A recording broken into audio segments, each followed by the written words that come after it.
he also has said that anger destroys the heart of human being, of a man, of a wise man. Anger and its manifestations are deplorable. Its consequences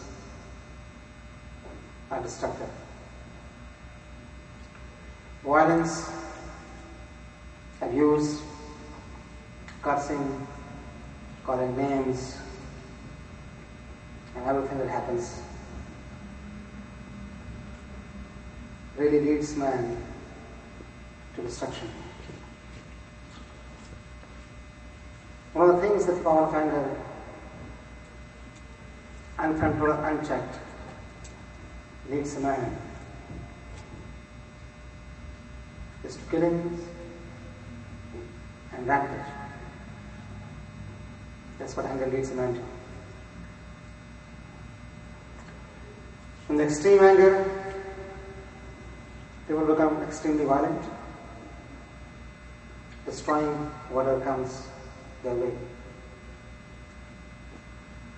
In practical examples, you may see at home, when you smash things, when you're angry. You didn't like the food, throw the plate away. You smack the kids, whatever.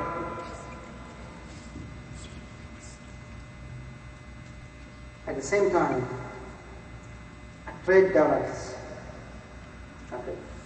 in a man by anger, and that is lack of politeness. A man who is constantly angry is never polite. His behavior, his attitude towards others, his anger, ever dominant, never shows good nature. It's always violent, trigger happy, so as to say, and ready to fight at all times. Doesn't show at all any politeness. The lack of politeness is something that is the offshoot of his anger. The Prophet ﷺ many times told his companions to be polite to each other, to be merciful to each other. As a matter of fact, Quran, talking about Mu'mineen, says, Ashadda'u al-Kuffar, Rahman Bainahum. They are harsh against, steadfast, strong against non-believers. Yet among themselves, they are merciful. They show mercy. In other words, the attitude should be of mercy, of politeness, of goodness, of forbearance. Many traditions tell us that one who shows forbearance in this world will be shown mercy next. One who is merciful to his fellow beings, Allah subhanahu wa ta'ala will be merciful to him. One who is polite here would have an easy going there, and so on. With politeness, you create friends. With haughtiness, you make enemies. If you are good in your conducting behavior, even if you don't make friends, at least you will not create enemies. And if you're haughty, high-headed, angry at all times, violent, aggressive, you're going to create more enemies.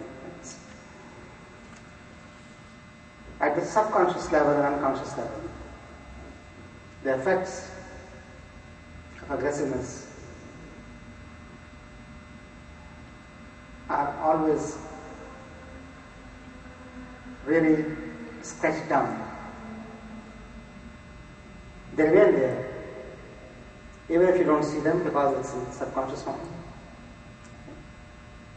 It's at unconscious level. You may not be able to figure out, but whenever a moment comes, they spring up.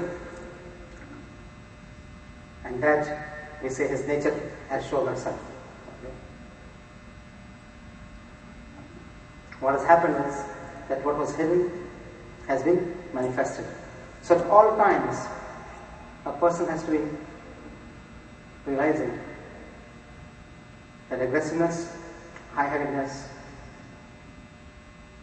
leads to destruction. In one tradition, Imam al-Baqir has said that a person who is aggressive, his repentance is not accepted unless he cures himself with aggressiveness. That's how difficult it is. The repentance of such a person is not accepted.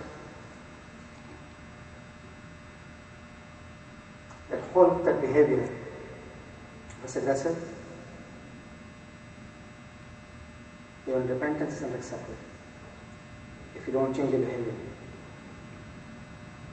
Of course, the cure for this vice is to look at the havoc it creates, both in this world and the hereafter.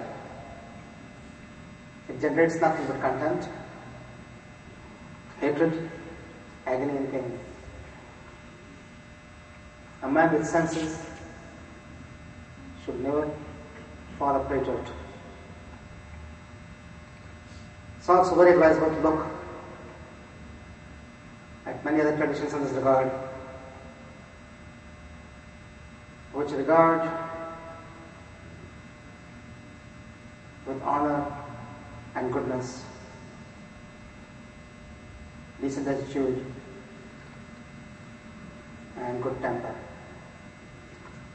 There are so many traditions that exalt good temper, decent attitude, politeness, and behaving properly. It's narrated that the Prophet ﷺ assembled the members of his extended family, the children of Abdul Muttalib, and said, O sons of Abdul Muttalib, if you can't afford to give alms of charity with your money in the way of Allah subhanahu wa ta'ala, at least have good attitude and polite behavior. If you can't give alms of charity, have your attitude. That is good, that's decent, that's polite. He also was asked once, O Prophet, whose faith is the best?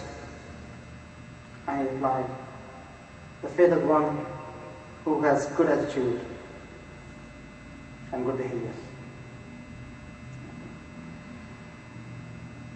He once said, good temperedness dissolves the sins just as the sun dissolves the eyes. The way ice melts when exposed to sun, sins melt with good temperedness. Now, Baqir said, a man came to Prophet to seek advice for his life. One of the things recommended by the Prophet was good temperament. Be polite. Have a decent attitude. As a matter of fact, Quran itself exhorts the Prophet as the one with the best attitude. وَإِنَّكَ لَعَلَىٰ خُلُقٍ عَظِيمٍ. Verily, you have the height of good behavior and good attitude. So those of us who regard him as a guide, as the one to be followed, must keep that in mind, that Allah subhanahu wa ta'ala praised him for his khulq, for his good attitude, for his decent behavior. And throughout